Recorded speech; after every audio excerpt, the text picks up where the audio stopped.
Hello everyone, I hope you are doing absolutely good and enjoying this beautiful season. Guys, this is Eva here and welcome back to our channel Art with Deva. On today's video, we'll learn how to reuse waste fabric. Here we're going to design two different cushion cover with running fabric and I hope you will enjoy this video. So for now, without doing any further delay, let's get started.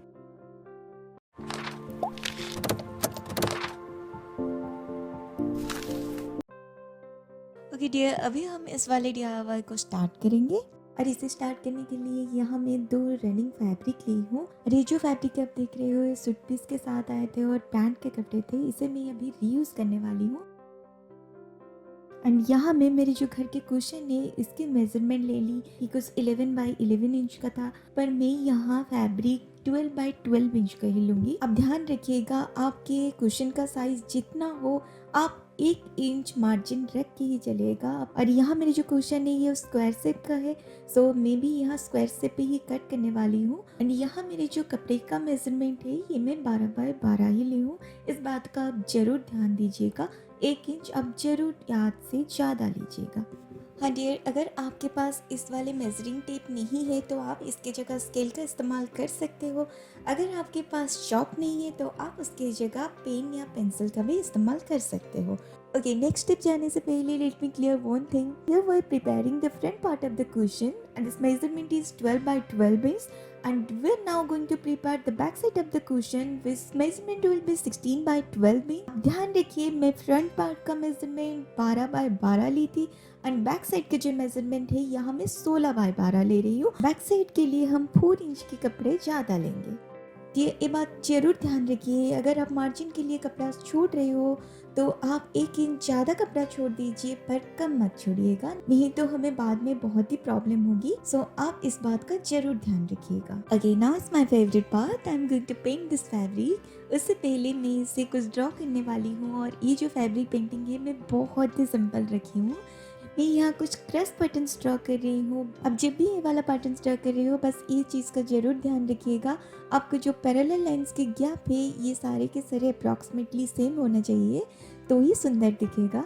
Okay, अभी ये simple जो crush pattern है मैं draw कर चुकी हूँ pencil के साथ। एंड कलर करने के लिए मैं यहाँ गोल्डन फैब्रिक कलर ली हूँ एंड पेंट करने के लिए आप 1 या 2 नंबर के ब्रश यूज कर सकते हो। ये बिल्कुल ही आपके कुशन के साइज के ऊपर डिपेंड करेगा कि आपका कुशन का साइज कितना बड़ा है। ये मेरी बहुत ही एक छोटा सा कुशन था, so I thought this brush size will going perfect. And now stem पर कलर एप्लीकेशन एंड इससे पहले मैं मेरी जो फैब्रिक है उसके नीचे एक पेपर लगा दी ताकि मेरे टेबल के ऊपर कोई भी कलर लगे ना। एंड यहाँ तो हमें बस लाइंस ड्रॉ करनी है, सो ये बहुत ही आसान है। बस आप ये चीज़ का ध्यान रखिएगा, जब भी आप ये वाला पैटर्न ड्रॉ कर रहे हो तो आप हमेशा ऊपर से स्टार्ट करके नीचे तक आ जाइएगा, क्योंकि अगर आप इधर उधर कहीं पे भी कलर लगा दोगे तो पूरा जो हमारे फैब्रिक है वो मिक्सअप होने का चांस होता है। आप इस बात का जरूर ध्यान रखिएगा। एंड हाँ, और एक बात, आपके जो एक साइड के पैरेलल पैटर्न से ये खत्म होने के बाद आप दूसरे साइड स्टार्ट करोगे, पर उससे पहले you let this side dried up completely because you need to dry it up completely and it will hardly take 1 to 2 hours to dry it up completely. So आप इसे बिल्कुल ही ऐसे छोड़ दीजिए ड्राई होने के लिए। पर यहाँ जो मेरी कपड़ा है ये बहुत ड्राई तो नहीं हुआ था, पर मेरे पास इतना टाइम नहीं था, सो इसीलिए मैं इसे पेंट करने लग गई। सो मैं यहाँ नीचे से ही स्टार्ट कर रही हूँ क्योंकि मेरी जो कलर है ये अब तक ड्राई नहीं हुआ था। सो जहाँ तक मेरे पेपर के ऊपर हाथ रख के मैं काम कर सकती थी वहाँ तक तो मैं कर दी, उसे उल्टे की तरफ घुमा के भी काम कर दी। पर आप इससे पहले ड्राई होने दीजिएगा, उससे बाद ही आप काम कीजिएगा, नहीं तो कभी कभार ये लग जाता है, सो हमारा जो फैब्रिक है बिल्कुल ही खराब हो जाएगा। सो यस, आप ड्राई होने के बाद ही काम शुरू कीजिएगा। एंड इसके ऊपर will put some pearl bits and ये जो पर्ल बिट्स है मैं अमेज़न से परचेज की थी and I will provide all the links in my description box. अगर आप इसे परचेज करना चाहो तो you can go and check it there. And इसे स्टिक करने के लिए मैं यहाँ फैब्रिक ग्लू का इस्तेमाल कर रही हूँ, आप किसी भी ब्रांड का फैब्रिक ग्लू का इस्तेमाल कर सकते हो। Whenever you're going to stick with fabric glue, you have to apply adequate amount of glue so that ये properly stick हो पाएगा, नहीं तो अगर आप कम glue यूज करोगे तो ये बाद में साथ निकल जाएगा। सो आप इस बात का जरूर ध्यान रखिएगा। और इसे पुट करना तो बहुत ही आसान है, बस आप इसे ग्लू के साथ स्टिक करते जाइए। और इस तरह आप बहुत आसान तरीके से वाला जो फैब्रिक डिज़ाइन है आप इसे प्रिपेयर कर सकते हो। एंड फ्रंट वाला डिज़ाइन तो हमारा प्रिपेयर हो चुका है, तो चलिए हम बैक साइड की तैयारी करते हैं। एंड बैक साइड के लिए मैं यहाँ फर्स्ट इसका मेजरमेंट लूँगी और हम यहाँ कोई भी एक साइड से 5 इंच लेके एक लाइन ड्रॉ कर देंगे एंड इसको हम बाद में कट करेंगे। पहले हम ये जो दोनों एजेस रहा इसे पैरेलल हो गए 1/2 इंच की तरह इसे फोल्ड कर देंगे एंड इसको जो फोल्ड है इसे प्रोमिनेंट करने के लिए मैं यहाँ आयरन दे रही हूँ, ताकि मैं जब इसके ऊपर सिलाई करूँ मेरी कोई भी सिलाई इधर उधर ना हो जाए। एंड मैं इस तरह दोनों साइड्स को अच्छे से प्रेस कर दी और इसके ऊपर मैं स्केल के साथ एक लाइन ड्रॉ कर दूंगी। अगर आप बिगनर हो तो ये एक बढ़िया सा टिप्स है, क्योंकि मैं जब पहले सिलाई शुरू कर रही थी तब मुझे एक परफेक्ट लाइन बनाने के लिए बहुत ही दिक्कत हो रही थी। मेरी जो थ्रेड है वो इधर उधर हो जा रहा था। सो इसीलिए ये वाला मैं खुद के एक्सपीरियंस से ही निकाली हूँ। आप सिंपली एक लाइन ड्रॉ कर लीजिए एंड ये जो लाइन को फॉलो करके आप बहुत ही अच्छे से आप एक क्लीन सिलाई कर सकते हो। अभी हम आएंगे कि हम इसे कैसे स्टिच करेंगे। अगर आप मशीन के साथ इसे सिला रहे हो तो आप बहुत ही इजीली इसे सिला सकते हो। अगर आप हाथों से कुशन कवर बना रहे हो तो आप बैक स्टिच करके ही इसे सिलाई करना। तो यहाँ देख रहे होंगे कि इस कैसे सिलाई किया जाता है, पर फिर भी मैं आपको बता देती हूँ। बैक स्टिच का मतलब है कि आप निडल को जहाँ पर भी निकाल रहे हो आपको फिर से निडल को पीछे की तरफ लाना है और वहाँ लाना है जहाँ पर आपका प्रीवियस वाला थ्रेड अंदर गया हो, वहाँ पर ही लाना है। अगर आपके मन में बैक स्टिच को लेके कुछ भी डाउट्स है तो आप मुझे कमेंट सेक्शन पे पूछ सकते हो। मैं आपके डाउट क्लियर करने के लिए पूरी कोशिश करूँगी। एंड इस तरह हम पूरा जो हमारा लाइन हम मार्क किए थे उसे हम कवर कर देंगे।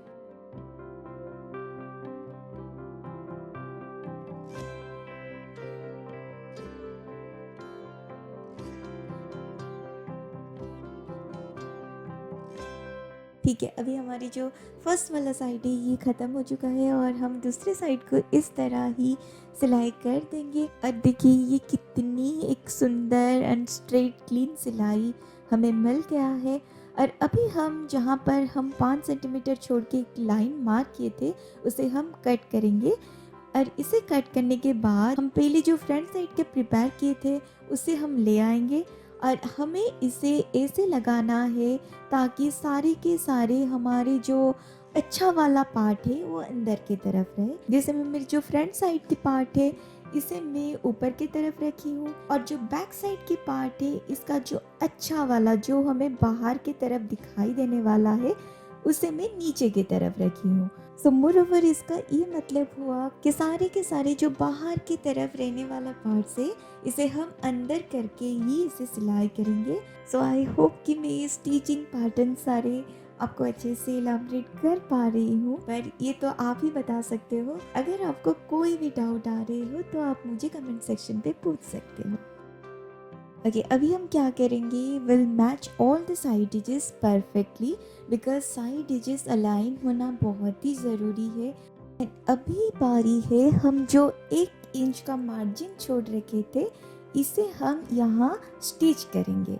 मैं यहाँ अप्रॉक्सीमेटली 0.5 इंच का मार्जिन लेके इसे एक लाइन ड्रॉ कर रही हूँ और इसके ऊपर मैं स्टिच करने वाली हूँ। एंड आप इसे प्रॉपर्ली प्लेस करने के बाद अगर आपके पास इस तरह पिन हो तो आप इसे सिक्योर कर सकते हो। अगर आपके पास इस तरह पिन नहीं हो तो आप इसकी जगह सेफ्टी पिन का भी इस्तेमाल कर सकते हो, क्योंकि जब मेरे पास इस टाइप के पिन्स नहीं थे तब मैं सेफ्टी पिन हो या फिर मेरे जो पेपर क्लिप है उसे यूज़ करके ये वाला स्टिचिंग कर रही थी। सो जब भी हम काम करते हैं हमें लगता है ये हमारे पास नहीं है, वो हमारे पास नहीं है, पर अपने आप अगर मन में इच्छा हो तो जुगाड़ बन ही जाता है। सो जब भी मैं कुछ क्राफ्ट करती हूँ और कुछ भी मेरे पास नहीं होता है मैं इस तरह बहुत सारे जुगाड़ बना के काम चला देती थी और आज तक भी ऐसे ही कर रही हूँ। और मुझे लगा कि मैं आपके साथ भी ये वाला बात शेयर कर लूँ ताकि आप भी अगर काम शुरू कर रहे हो या फिर शुरू करने वाले हो तो बस आप काम करते रहिएगा, जुगाड़ अपने आप ही बनती जाएगी। एंड अभी मैं इसे स्टिच करूँगी। अभी तो स्टिच करना बहुत ही आसान है और यहाँ पे भी मैं बैक स्टिच पैटर्न पे ही इसे कवर करूँगी। तो चलिए इस वाले स्टिच को हम कंप्लीट करते हैं। अभी हमारी कुशन कवर बिल्कुल ही तैयार है। देखिए इसका जो स्टिचिंग है कितनी अच्छी तरीके से एक स्ट्रेट लाइन स्टिचिंग होके आया है। So now I really can't wait to see its final outlook. So मैं इसे तो अभी पलटाने वाली हूँ और देखिए ये बहुत ही प्रीटी सा क्वेश्चन कवर बन के आया है और इसका जो साइड है जैसे आप इसे भी चेक कर सकते हो कितनी अच्छी तरीके से जैसे आप मशीन से स्टिच करते हो वैसे ही निकल के आया है। चलिए हम इसके अंदर अभी क्वेश्चन डालते हैं। मुझे तो ये बहुत ही प्रीटी लग रहा है। अगर आपको ये वाला DIY पसंद आया है और आप इसे ट्राई करते हो तो मेरे साथ मेरे इंस्टा पे ज़रूर शेयर कीजिएगा। ये वाला क्वेश्चन बहुत ही फ्लफी से लुक दे रहा है क्योंकि इसका मेजरमेंट बहुत ही परफेक्ट था। ये बहुत ही अच्छे तरीके से परफेक्टली फिट हो गया। सो यस, आप इसे ज़रूर ट्राई कीजिएगा और मेरे साथ ज़रूर शेयर कीजिएगा। एंड ये सेकेंड वाले क्वेश्चन डिज़ाइन के लिए मैं वाइट कलर के कपड़ा ली हूँ और यहाँ मैं सेम मेज़रमेंट ली हूँ। एक जो कट पीस है उसे मैं 12 बाई 12 इंच का ही ली हूँ और दूसरे वाला जो कट पीस है उसे मैं 16 बाई 12 इंच का ली हूँ और इसके ऊपर मैं पेंसिल से कुछ ड्रॉ कर रही हूँ ट्रायंगुलर पैटर्न्स। अगर आप चाहो तो आप कुछ भी ड्रॉ कर सकते हो पर यहाँ मैं डिज़ाइन को बहुत ही सिंपल रखी हूँ। तो मैं बस यहाँ इसे ट्रायंगुलर पैटर्न एंड कुछ डायमंड पैटर्न से ही कवर करूँगी और ये वाला जो पैटर्न है एंड ड्राइंग है ये बिल्कुल ही सिंपल होने वाला है, बस आप फॉलो करते रहिएगा। हेयर कलर करने के लिए मैं यहाँ फैब्रिक कलर का इस्तेमाल कर रही हूँ और सारे कलर सेट्स में यहाँ मेंशन कर रखी हूँ स्क्रीन के ऊपर। अगर आप इसे ऑनलाइन बाय करना चाहते हो तो डिस्क्रिप्शन बॉक्स पे मैं ऑलरेडी लिंक डाल चुकी हूँ, आप वहाँ जाके चेक कर सकते हो। एंड हाँ, कलर आप हमेशा अपने प्रेफरेंस के हिसाब से ही चूज़ कीजिएगा।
लेयर कलरिंग पार्ट अभी ख़त्म होने वाला है और ये मेरी वाइट कलर का कपड़ा था, सो इसीलिए मैं इसे मल्टी कलर से पेंट करना चाहती थी। सो मुझे जितने सारे कलर्स अप्लाई करना था मैं यहाँ अप्लाई कर चुकी हूँ और इसे मैं अभी कम्प्लीटली सूखने के लिए छोड़ दूँगी।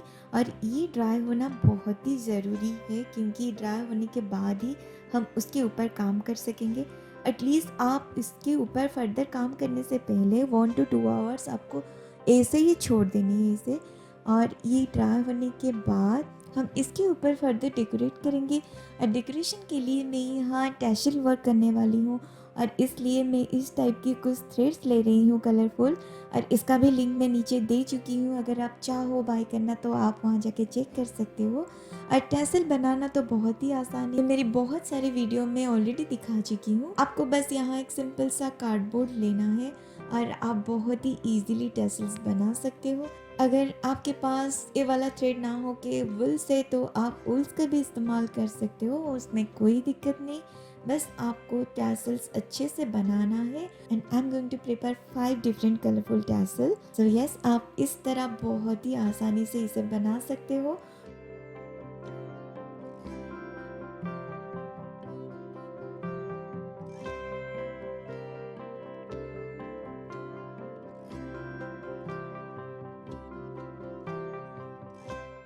और देखिए ये सारे के सारे टैसल्स मेरे रेडी हो गया है। सो चलिए हम इसको लेके कुशन कवर के ऊपर स्टिच करते हैं। स्टिच करने के लिए आपको सेम कलर की थ्रेड लेनी है और आप इसे बहुत ही इजीली इस तरह स्टिच कर सकते हो, जैसे कि आपकी जो सिलाई है वो बाहर की तरफ ना दिखे। सो मैं यहाँ बैक साइड पे ही इसे स्टिच कर रही हूँ।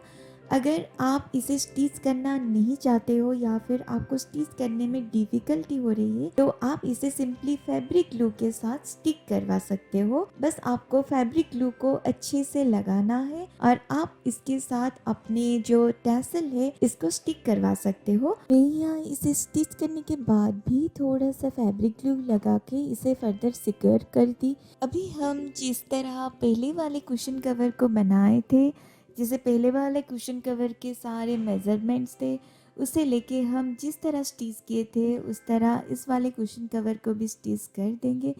और मैं यहाँ आराम से बैठ के इसे सेम पैटर्न में स्टिच कर रही हूँ एंड आप भी इसे बहुत ही आसानी से स्टिच कर सकते हो। और ये बनने के बाद कैसे लगेगा ये भी आपको मैं दिखाऊंगी। उससे पहले अगर आपको इस वाले DIY में कुछ भी पसंद आया है तो प्लीज़ इस वाले वीडियो को ज़रूर एक लाइक कर दीजिएगा।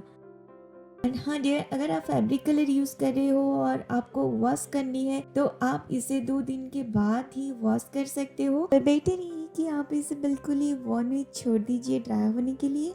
और अगर आपको वॉश करना है तो आप 1 वीक के बाद ही वॉश करके इसे यूज़ कर सकते हो। सो अभी हमारे ये वाला क्वेश्चन कवर भी बिल्कुल ही रेडी हो गया है। सो चलिए देखते हैं ये फाइनली कैसा लुक दे रहा है।